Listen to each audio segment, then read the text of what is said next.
Olá pessoal, muito prazer. Para quem não me conhece, eu sou Ana Alicia, acadêmica de Direito do 4º ano, 7º período. No vídeo de hoje eu vou demonstrar para vocês como elaborar uma peça trabalhista do zero.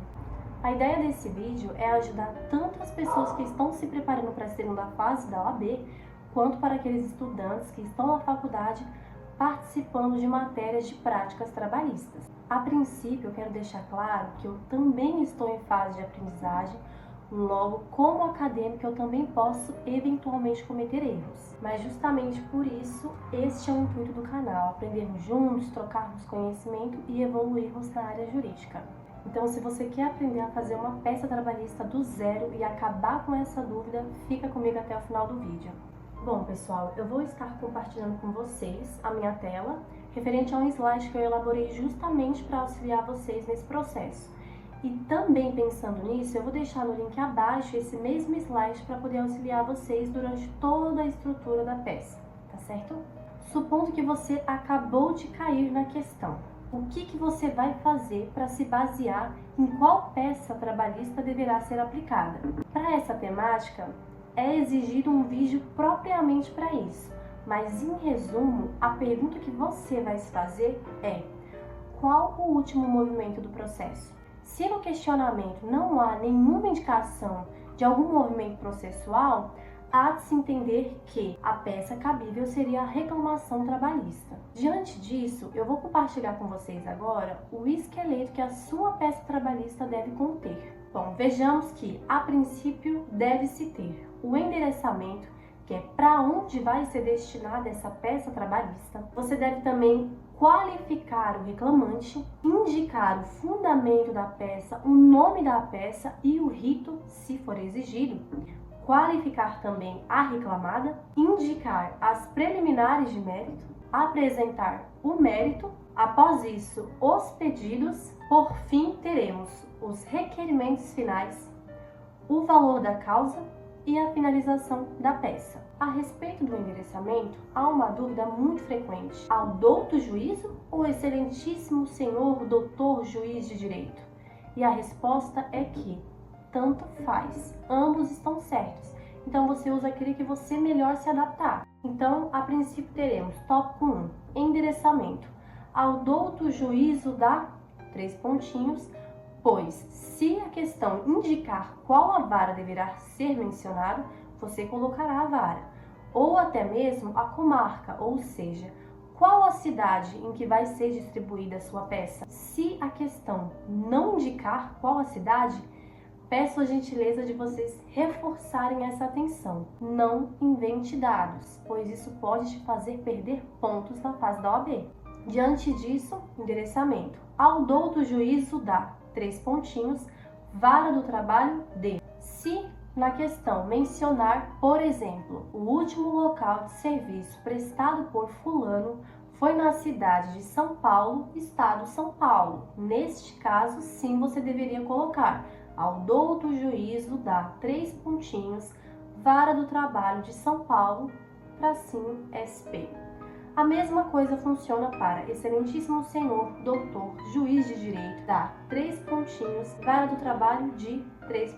caso a questão não mencione a comarca. O próximo tópico teremos a qualificação das partes. Por exemplo, eu trouxe aqui para vocês: nome do reclamante, qualificação e endereço completos, vem a presença de Vossa Excelência por intermédio de seu advogado que a esta subscreve, conforme procuração em anexo, com escritório profissional no endereço completo, onde recebe intimações e notificações, com fulcro no artigo 840, caput e parágrafo 1º da CLT, propor reclamação trabalhista, pelo rito 3 pontinhos, em face de nome da reclamada, qualificação e endereço completos, pelas razões de fatos e direitos a seguir expostos. Outra dúvida muito frequente é: como eu devo necessariamente qualificar a parte? Aqui eu trouxe para vocês, por exemplo, qualificação e endereço completos, mas você poderia muito bem colocar nome do reclamante, nacionalidade, estado civil, profissão. Lembrando, nacionalidade 3 pontinhos, profissão 3 pontinhos e por assim vai. Reforço, nunca invente dados que a questão não aponta. Isso vai te fazer perder pontos. Outra questão muito importante que a gente deve analisar ao elaborar uma peça trabalhista é, por intermédio de seu advogado que essa subscreve, conforme procuração em anexo. Isso é muito importante você reforçar na sua qualificação com o escritório profissional, endereço completo, onde recebe intimações e notificações. Aqui nós fundamentamos o nosso pedido, ou seja, com fulcro no artigo 840, caput e parágrafo 1º da CLT.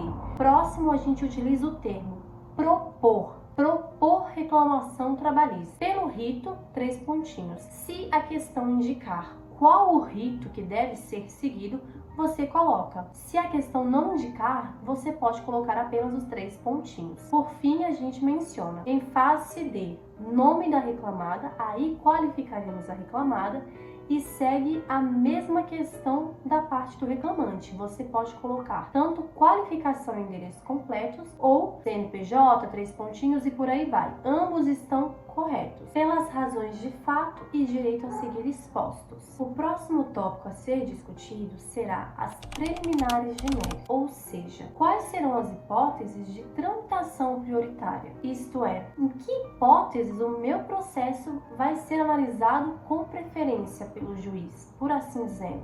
E aqui eu trouxe para vocês 4 hipóteses em que haverá a tramitação prioritária do processo. Primeiro tópico: se a parte ou interessado for idoso, conforme o artigo 71 da Lei 10.741 de 2003, bem como o artigo 1048, inciso 1º do Código de Processo Civil. Além disso, temos também em casos de dissídios que versam exclusivamente sobre salário ou se decorrerem da falência do empregador, com base no artigo 652, parágrafo único da CLT. O tópico 3 informa se a parte ou interessado for portador de doença grave, também com fulcro no artigo 1048, inciso 1º do Código de Processo Civil. E por fim, se a parte for pessoa com deficiência, com base no artigo 9, inciso 7 da Lei 13.146 de 2015. Então, havendo alguma dessas 4 hipóteses que eu mencionei para vocês na questão, aí sim você poderá pedir a tramitação prioritária do processo. Agora trabalharemos o mérito da nossa peça processual. Eu trouxe aqui para vocês um pequeno exemplo do intervalo intrajornada, mas antes de adentrar a esse tema, eu queria dar um macete para vocês para a elaboração da peça. Então, antes de abordar cada tema, cada problema identificado, cada direito infringido, vamos utilizar as seguintes siglas: FDP. Não é um xingamento, é apenas um macete. Como assim? Para cada parágrafo que formos mencionar sobre um tópico trabalhista, sobre um direito trabalhista, indicaremos F, fato, D, direito e P, pedido. Assim ficaremos com um parágrafo para o fato, um parágrafo para o direito e um parágrafo para o pedido. Trouxe, por exemplo, tópico 1, e é muito importante a gente enumerar os tópicos, assim a gente vai ter uma peça mais estruturada e organizada. Diante disso eu trouxe tópico 1, do intervalo intrajornada. Como exemplo, fato: o reclamante iniciava suas atividades diariamente às 8 horas. Por volta das 12h30, realizava pausa para a alimentação. Entretanto, não lhe era permitido usufruir integralmente do período mínimo de 1 hora de intervalo, sendo-lhes concedido habitualmente apenas 30 minutos de descanso, retornando ao trabalho em seguida e encerrando suas atividades às 5 horas. Percebem que isso é basicamente o fato? É aquilo que o cliente trouxe para nós, o problema? Com isso, iremos para o D, direito. Nos termos do artigo 71 da CLT, nas jornadas superiores a 6 horas, é obrigatória a concessão de intervalo mínimo de 1 hora para repouso e alimentação. Direito. A lei estabelece isso. Continuação. Ademais, dispõe o artigo 71, parágrafo 4º da CLT, que a concessão parcial do intervalo entre a jornada para repouso e alimentação gera o direito a pagamento do período suprimido, acrescido de 50% sobre o valor da hora normal de trabalho. E por fim, iremos para os pedidos. Diante disso, requer o pagamento de 30 minutos diário, ou seja, a diferença, referentes ao intervalo intrajornada não usufruído integralmente, acrescidos do adicional de 50%, conforme previsto no artigo 71, parágrafo 4º da CLT. Nesse próximo slide, para ficar um pouco mais claro para vocês, eu trouxe como exemplo 3 tópicos: do intervalo entre a jornada, do adicional de insalubridade e dos honorários de sucumbência. Vejam que cada tópico está enumerado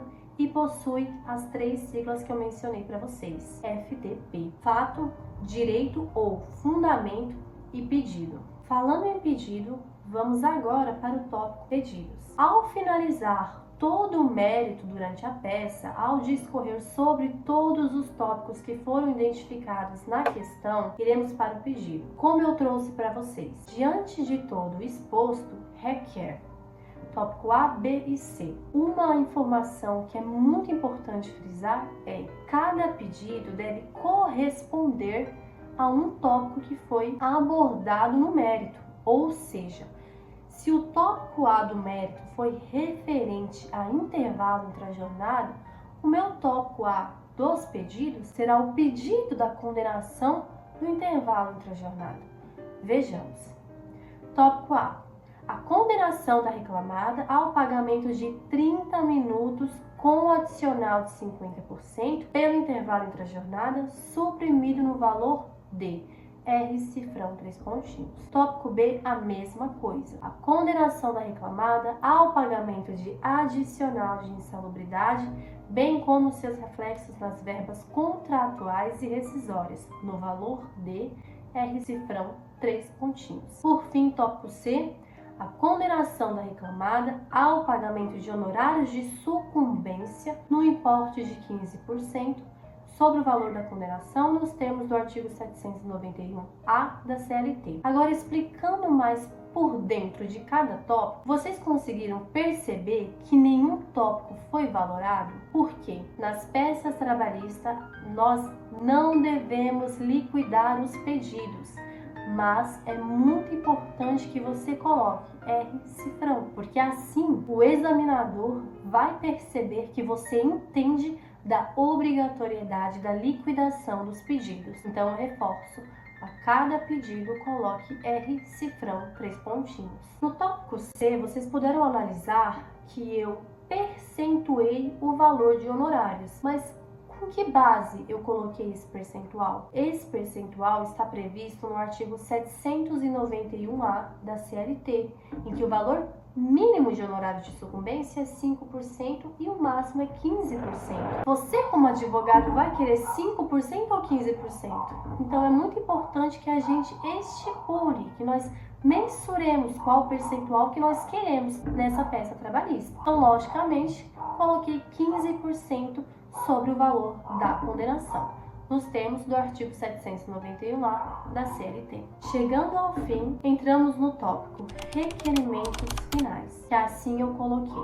diante de todo o exposto, requer, tópico A, a condenação da reclamada para oferecer resposta à reclamação trabalhista, sob pena de revelia e confissão quanto à matéria de fato. Tópico B, a produção de todos os meios de provas em direito admitidos, em especial a prova documental, o depoimento e a oitiva de testemunhas. E o tópico C, a procedência de todos os pedidos com a condenação da reclamada ao pagamento das verbas pleiteadas, acrescidos de juros e correção monetária. E para finalizar, os 2 últimos tópicos são de extrema importância, então é muito importante que você preste atenção nesses tópicos, quais sejam: o valor da causa. É extremamente importante que você atribua um valor à causa, pois isso está passível de perca de pontos na segunda fase da OAB. Então eu trouxe aqui para vocês: atribui-se à causa o valor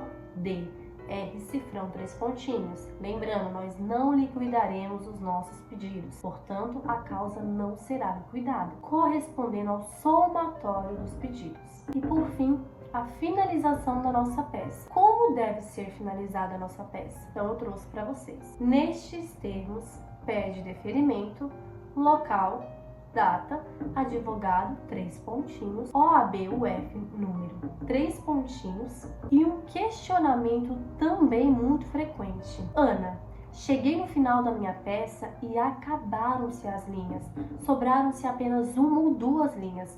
Como que eu vou colocar essas 5 linhas nessas 2 linhas? É simples, não precisam se assustar. Coloquem apenas numa linha. Por exemplo, nestes termos, vírgula, pede deferimento, ponto local, data, ponto advogado, 3 pontinhos, OAB UF, número 3 pontinhos. Não tem problema, isso não gera percas de pontos na segunda fase da OAB, mas é muito importante que você finalize a sua peça. Bom, pessoal, chegamos ao final do vídeo, então eu peço a gentileza, se esse vídeo foi interessante para você, se esse vídeo pode ajudar mais colegas que estão com a mesma dúvida, compartilha, comenta também se esse conteúdo te ajudou de alguma forma, inscreve no canal também para me ajudar e comenta aqui embaixo se você tiver alguma sugestão de próximos vídeos que eu possa trazer aqui pro canal, tá bom? Um grande abraço e até o próximo vídeo.